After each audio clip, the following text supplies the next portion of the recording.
চলে আসি বন্ধুরা এসসিজিডির নতুন কিছু কোশ্চেন নিয়ে। তো এখানে প্রথম কোশ্চেন দেখতে পাচ্ছি 4^29^30 -4^30^29। এখানে আমাকে দুটো জিনিস জানতে হবে। 4 এর পাওয়ার যদি অড হয় তবে এককের ঘরে বসে 4, আর 4 এর পাওয়ার যদি ইভেন হয় তবে এককের ঘরে বসে 6। তো আমরা দেখতে পাচ্ছি এখানে 4 এর পাওয়ার কি আছে, অড আছে। কি আছে? অড আছে। আর এখানে 4 এর পাওয়ার কি আছে, ইভেন আছে, অর্থাৎ জোড় সংখ্যা আছে। আমরা জানি 4 এর পাওয়ার যদি অড হয় একক স্থানীয় অঙ্ক কি হয়, 4 হয়। আর 4 এর পাওয়ার যদি ইভেন হয় একক স্থানীয় অঙ্ক কি হয়, 6 হয়। দেখো দুটোর মাঝে কি আছে, মাইনাস, অর্থাৎ 4 - 6। তাহলে একক স্থানীয় কত হবে, -2। কিন্তু একক স্থানীয় অঙ্ক কখনো মাইনাসে আসে না। তো আমরা কি করি, যেই আমার একক স্থানীয় অঙ্ক মাইনাসে চলে আসে আমরা কি করি, এর সঙ্গে সঙ্গে সঙ্গে 10 জুড়ে দিই। তাহলে আমার উত্তর কত হবে, 8। এখানে তাহলে অপশন কি হবে, option D is the correct answer. Next বলেছে মন্দারের দুই নাতি কেতন এবং তুষার 11 বছর বয়সী কেতন মন্দারের সম্পদের কিছু অংশ পায় এবং 12 বয়সী তুষার বাকি অংশ পায়। আচ্ছা, কেতনের বয়স কত আছে, 11 বছর। কেতনের বয়স কত আছে, 11 বছর। আর তুষারের বয়স কত আছে, 12 বছর। চলে আসি পরে। কিন্তু কেতন এবং তুষার 22 বছর বয়স হলেই কেবল টাকা পাবে। ততদিন পর্যন্ত এই টাকা একটি ব্যাংকে বার্ষিক 8% চক্রবৃদ্ধি সুদে জমা থাকে। যখন উভয়ের বয়স 22 বছর হয় তখন তারা সমান পরিমাণ অর্থ পায়, অর্থাৎ সুদ আসল আমার কি হয়, সমান। আচ্ছা, দুজনের টাকা যদি 22 বছর পর্যন্ত খাটে তবে কেতনের টাকা কত বছর খাটবে, নিশ্চয়ই 11 বছর খাটবে। আর তুষারের টাকা কত বছর খাটবে, নিশ্চয়ই 10 বছর খাটবে, তাই তো? এখানে বলেছে এরা সুদ আসল সমান পাচ্ছে, অর্থাৎ কেতন যত টাকা পাবে 22 বছর শেষে তুষারও ঠিক সেই পরিমাণই টাকা পাবে। তো আমরা বলতে পারি যার বেশি বছর টাকা খাটছে সে নিশ্চয়ই কম টাকা জমা করেছে, আর যার কম বছর টাকা খাটছে সে নিশ্চয়ই বেশি টাকা জমা করেছে। তো আমি এখানে দেখে নেব 8%কে যদি আমি ভগ্নাংশে আনি, 8%কে যদি আমি ভগ্নাংশে আনি আমার কত হয়, নিশ্চয়ই আমরা জানি 4% মানে কত, 1/25। তাহলে 8% মানে কত হবে, 2/25। অর্থাৎ আমার যদি 25 টাকা হয়, 25 টাকার 8% সুদ কত হয়, 2 টাকা। অর্থাৎ 25 টাকায় আমি পাবো কত, 2 টাকা সুদে 27 টাকা। 25 টাকায় পাবো কত, 27 টাকা। এবার চলে আসি এই বয়সের মধ্যে, বছরের মধ্যে গ্যাপ কত। নিশ্চয়ই আমরা দেখতে পাচ্ছি 1 বছর গ্যাপ। 1 বছর যদি গ্যাপ হয় তাহলে এটা যেমন আছে তেমনই থাকবে। যদি গ্যাপটা 2 বছর হতো তাহলে কি করতাম, 2 বছর যদি গ্যাপ হতো এর কি করতাম, স্কয়ার। 3 বছর যদি গ্যাপ হতো তাহলে এর কি করে দিতাম, এর কিউব করে দিতাম। বোঝা যাচ্ছে তো? তো এখানে গ্যাপ কত আছে, এখানে গ্যাপ আছে 1 বছর। তার মানে এই অনুপাতটা যেমন আছে তেমনই থাকবে। আমরা দেখলাম কেতনের টাকা 11 বছর খাটছে, মানে এ কম টাকা জমা করবে। আর তুষারের টাকা 10 বছর খাটছে, মানে এ বেশি টাকা জমা করবে। তাহলে যেটা বড় হবে সেটা হবে তুষারের মান, সেটা হবে কার মান, তুষারের মান। আর যেটা ছোট হবে সেটা হবে কেতনের মান। কার মান, কেতনের মান। অর্থাৎ তুষারের কাছে যদি 27 টাকা জমা থাকে, কেতনের কাছে থাকবে কত টাকা জমা, 25 টাকা। কিন্তু বন্দার মোট কত টাকা জমা করেছে, 24,700। এই টাকাটাই নিশ্চয়ই দুভাগে ভাগ করেছে। অর্থাৎ আমি বলতে পারি 27 প্লাস 25 এর মানই হলো 24,700 টাকা। এর মানই কত, 24,700 টাকা। আমাকে জানতে চেয়েছে তিনি শুরুতে তুষারের কত টাকা দিয়েছিলেন। তুষার মানে এই 27 এর মান জানতে চেয়েছে, মানে ইন্টু 27। 27 মানে কত, এর মানটা আমাকে জানতে হবে। তো দেখতে পাচ্ছি এখানে কত আসছে, 52।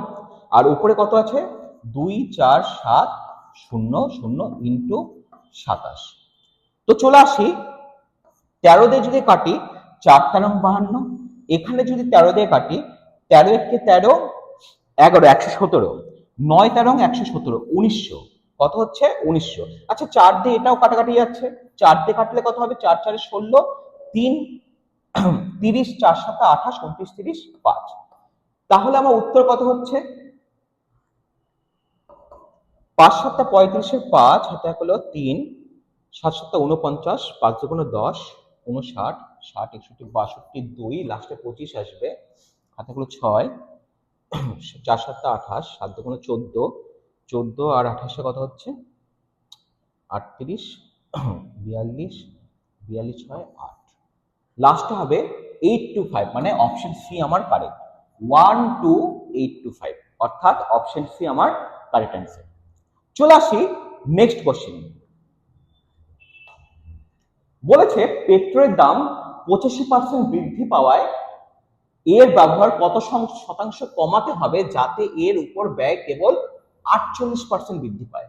অর্থাৎ পেট্রোলের দাম বৃদ্ধি পেয়েছে 85%, কিন্তু লোকটা বলছে না আমি এত ব্যবহার বাড়াবো না, আমি কি করব, আমার ব্যয়টাকে মাত্র 48% বাড়াবো। তাহলে এর নিশ্চয়ই ব্যবহার কমাতে হবে, তো কত শতাংশ ব্যবহার কমাতে হবে এটাই আমাকে জানতে চেয়েছে। তো আমরা ধরে নেব পেট্রোলের আগে দাম ছিল 100 টাকা, নিশ্চয়ই দেখছি 85% বৃদ্ধি পেয়েছে, তখন এখন পেট্রোলের দাম কত হয়েছে, 185 টাকা।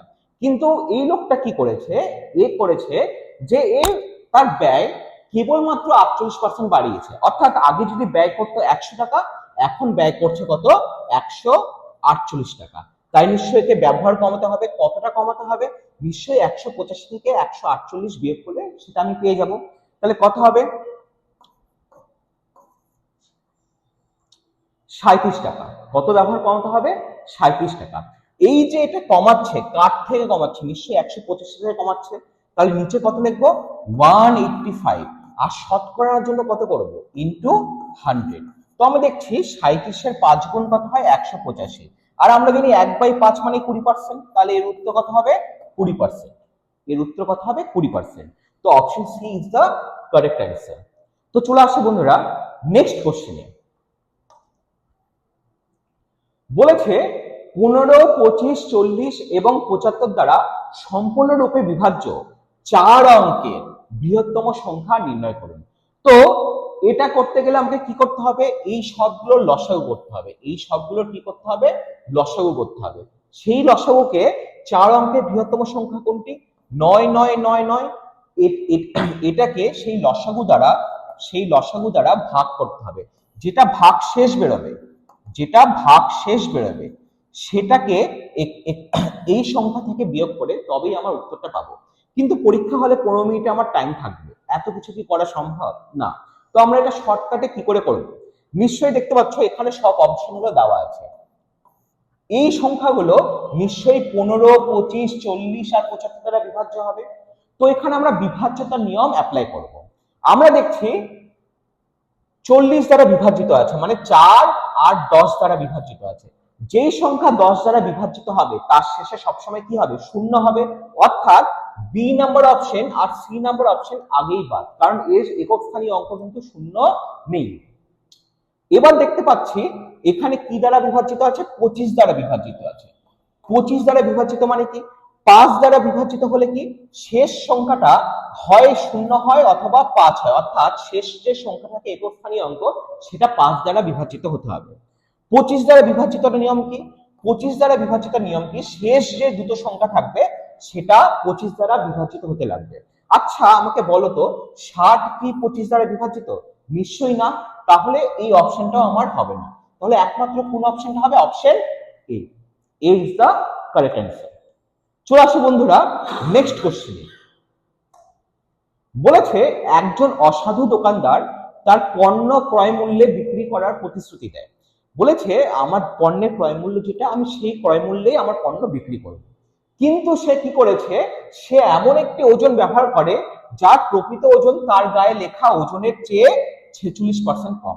অর্থাৎ ওজনের গায়ে যদি 100 কেজি লেখা থাকে, সে কি করছে, 46 কেজি কম দিচ্ছে, অর্থাৎ সে মোট ওজন কত দিচ্ছে, 54 কেজি, তার ওজনটা কত দিচ্ছে, 54 কেজি, অর্থাৎ সে 100 কেজির বদলে কত দিচ্ছে ওজন, 54 কেজি ওজন দিচ্ছে। বলছে তার লাভের শতকরা হার নির্ণয় করে। আচ্ছা সে দিচ্ছে কত, সে নিশ্চয়ই দিচ্ছে 54 কেজি ওজন। আচ্ছা, কতটা কম দিচ্ছে? নিশ্চয়ই 46 কেজি কম দিচ্ছে, এটাই তার লাভ। অর্থাৎ 54 কেজির উপর সে লাভ করছে 46 কেজি। 54 কেজির উপর লাভ করছে সে কত? 46 কেজি। আমাকে জানতে চাইছে লাভের শতকরা হার নির্ণয় করে। শতকরার জন্য আমরা কি করি? একে 100 দিয়ে গুণ করি। অর্থাৎ উত্তর হবে 46/54 ইন্টু 100। এটা যদি করা হয় তাহলে 23 দুগুণ 46, আর এটা যদি করা হয় 27 দুগুণ 54। তাহলে এখানে যদি করি 2300/27, অর্থাৎ নিচে 27-এর গুণিতক আসবে, সবগুলোতে নিচে 27 আছে। আচ্ছা, এর এককের ঘরে কি আসবে? শূন্য আসবে। আচ্ছা, চেক করে দেখি এককের ঘরে এখানে কি আসছে। 4 7 28, 28 যোগ 5 33 হচ্ছে। এককের ঘরে কি আসছে? 3 আসছে। শূন্য তো আসছে না, তাহলে এই অপশনটা হবে না। দেখি এর এককের ঘরে কি আসছে। 7 7 49, 49 যোগ 10 কত হচ্ছে? 59। এককের ঘরে 9 আসছে। শূন্য কি আসছে? না, আসছে না, তাহলে এই অপশনটা হবে না। এখানে দেখি 6 7 42, 42 যোগ 6 কত হয়? 48। এককের ঘরে কি আসছে? 8 আসছে। তার মানে এই উত্তরটা হবে না, একমাত্র অপশন কি বেঁচে আছে? ডি। দেখো 5 7 কত? 35, 35 যোগ 5 কত? 40। এককের ঘরে কি আসছে? শূন্য আসছে। তার মানে B option is the correct answer. তো আমার এখানে অপশন কি হবে? ডি। তো আমি এটা ভাগ করলে ভাগ করতে পারতাম, কিন্তু আমার এতে সময় অনেক বেশি যেত পরীক্ষা হলে। সেই জন্য এরকম অঙ্ক থাকলে আমরা এটা অপশন করেই করব। চলে আসি নেক্সট কোশ্চেনে। বলেছে একটি বই কেনার সময় একজন শিক্ষার্থী নিচে 4টি অফার পেয়েছিল। একটা বলেছে 20% এবং 20%-এর দুটি ধারাবাহিক ছাড়। আরেকটা বলেছে 25% আর 15%-এর দুটি ধারাবাহিক ছাড়। একটা 30% আর 10%-এর দুটি ধারাবাহিক ছাড়। একটা 5% আর 35%-এর দুটি ধারাবাহিক ছাড়। কোন স্কিমটি শিক্ষার্থীর সবচেয়ে বেশি ছাড় প্রদান করে? এরকম অঙ্ক এখন কিন্তু জিডিতে খুব আসছে। তো এইরকম অঙ্ক থাকলে আমরা শর্টকাটে সেটা কিভাবে করব একটু দেখে নিই। দেখো, আমি যদি 20 যোগ 20 করি কত হয়? 40। 25 যোগ 15 করলে কত হয়? 40। 30 যোগ 10 করলে কত হয়? 40। আর 5 যোগ 35 করলে কত হয়? 40। তার মানে এই দুটো যোগফল আমার কি আছে? সেম আছে। সবসময় মনে রাখবে, যদি যোগফলটা সেম হয় তবে যাদের মধ্যে গ্যাপ বেশি তার সেটাই আমাকে বেশি ছাড় প্রদান করবে। কি বললাম? যদি যোগফলটা সেম হয়, যাদের মধ্যে গ্যাপ সব থেকে বেশি সেটাই আমাকে সব থেকে বেশি ছাড় প্রদান করবে। আচ্ছা, 20 আর 20 মধ্যে গ্যাপ কত? নিশ্চয়ই দেখতে পাচ্ছি 0। 25 আর 15 মধ্যে গ্যাপ কত? নিশ্চয়ই দেখতে পাচ্ছি কত? 10। 30 আর 10 মধ্যে গ্যাপ কত? নিশ্চয়ই দেখতে পাচ্ছি 20। আর 5 আর 35 মধ্যে গ্যাপ কত? নিশ্চয়ই দেখতে পাচ্ছি 30। তাহলে সব থেকে বেশি গ্যাপ কোথায় আছে? নিশ্চয়ই 4 নম্বর অপশনে আছে। তাহলে 4 নম্বর অপশনে আমি ছাড়টা বেশি পাবো। 4 নম্বর অপশনে আমি ছাড়টা বেশি পাবো। অপশন এ আমার কারেক্ট অ্যান্সার। অপশন এ আমার কারেক্ট অ্যান্সার। আশা করি বুঝতে পেরেছো। চলে আসি পরের কোশ্চেনে। বলেছে এক ব্যক্তি 9 কিলোমিটার প্রতি ঘন্টা গতিতে কলকাতা থেকে আহমেদাবাদ যায়। ধরে এটা কলকাতা, এটা আহমেদাবাদ।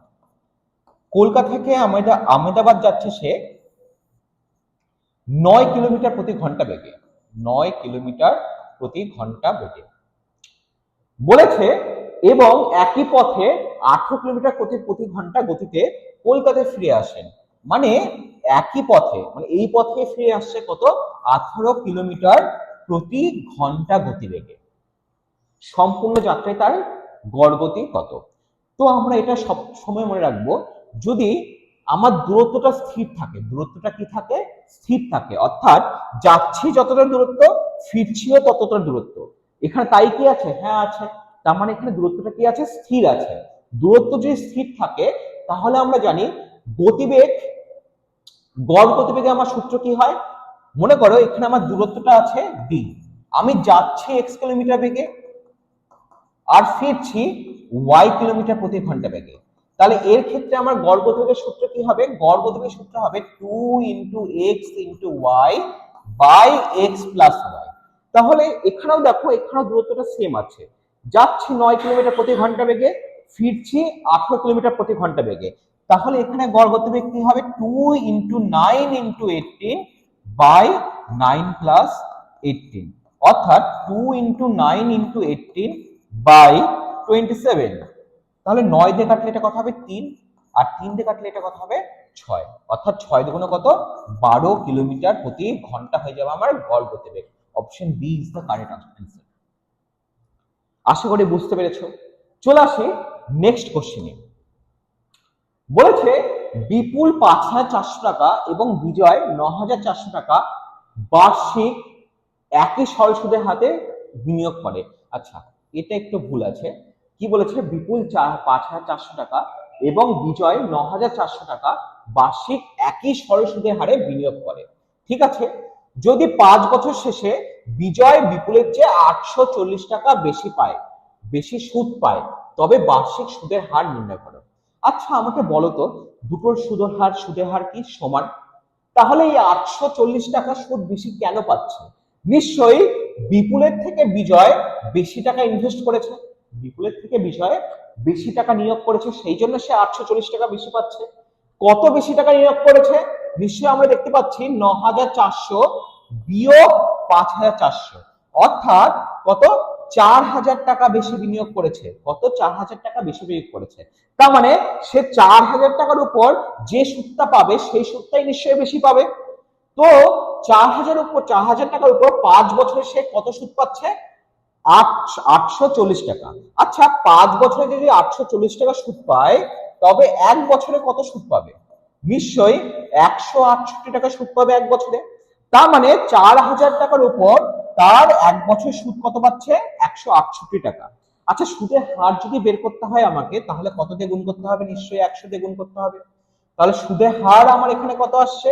4 দিয়ে 10, 4 দিয়ে 42, অর্থাৎ 4.2%। অপশন এ আমার কারেক্ট অ্যান্সার। চলে আসে বন্ধুরা আজকে শেষ কোশ্চেনে। বলেছে দুটি সংখ্যার গসাগু 11 এবং তাদের যোগফল কত? 132। যদি উভয় সংখ্যা 42-এর চেয়ে বড় হয়, তবে সংখ্যা দুটির মধ্যে পার্থক্য কত? তো এরকম যদি অঙ্ক থাকে, এটা আমরা খুব সহজে করতে পারি। এখানে বলেছে যোগফল কত? 132। এই 132কে আমরা গসাগু দ্বারা ভাগ করে দেবো, অর্থাৎ 11 দ্বারা ভাগ করব। ভাগফল কত হবে? 12। এইবার এই 12কে এমন দুটো সংখ্যায় ভাঙবো যাদের যোগফল হবে 12 কিন্তু গসাগু হবে 1। কি বললাম? যোগফল 12 হতে লাগবে কিন্তু গসাগু কত হতে লাগবে? 1 হতে লাগবে। তো আমরা জানি 1 আর 12 আর 5 আর 7 এমন দুটো সংখ্যা যাদের যোগফল কি, 1 আর 11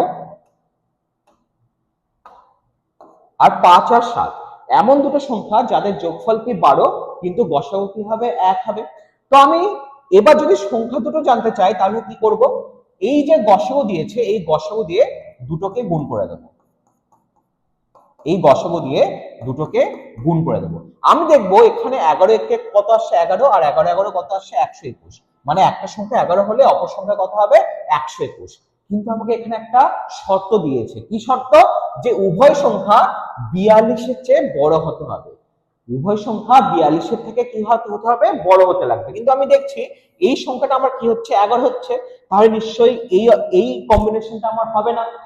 আচ্ছা, তবে এখানে দেখি, এখানে কত আসছে? 5 11 কত আসছে? 55, আর 7 11 কত আসছে? 77। হ্যাঁ, এখানে দুটো সংখ্যা কি হচ্ছে?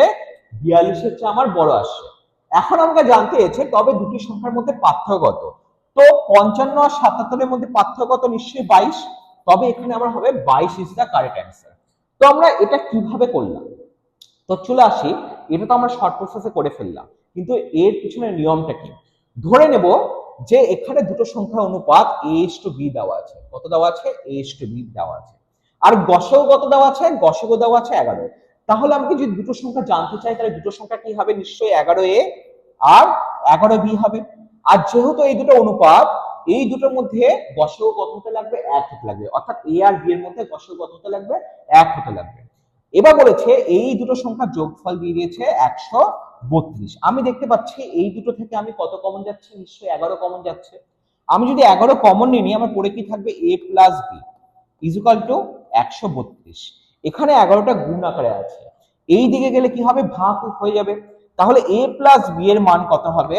132/11, অর্থাৎ কত হবে? 12।